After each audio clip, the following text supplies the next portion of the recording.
I feel like whenever I see toxic masculinity in media, I feel like a great representation of this is the most recent Jake Paul Logan Paul docu series that came out, which is just basically a reality TV show of their lives in a sense.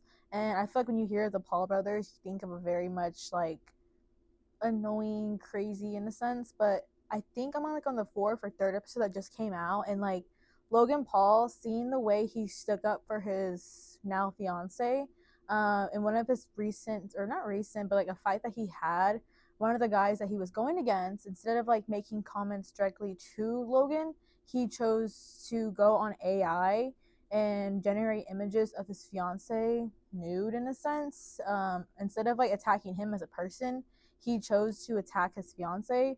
And instead of like Logan Paul like laughing at it or bashing it or whatever, he stood up for his fiance and made sure that like it was known to that man who made those images in a sense was like what you did was messed up. Like you're fighting a man, not a woman. So seeing that from people that you would least expect to stick up for women was really interesting. And he's recently now a girl dad, so I feel like if anything, he's slowly drifting to being more of like a feminist in a sense. Yeah, that's as I was saying. Like right now, a documentary just came out on Netflix. I'm trying to remember the name.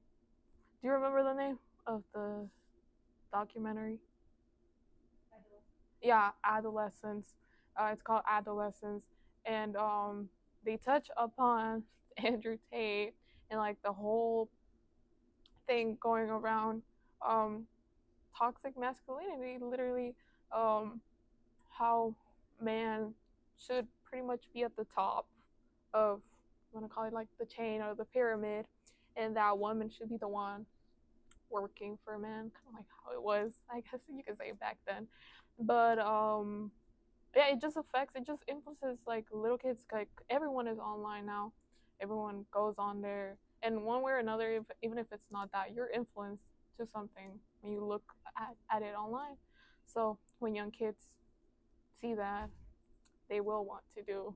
So yeah, so I think to make a change, I think it'll have to start with like social media and influencers kind of steering away from that type of content, the Andrew Tate content or red pill content, and just start like hopefully we can find or more male influencers can feel comfortable sharing their feelings and like making an impression on young people that or young men that it's okay to share your feelings and it doesn't make you less of a man than any other man.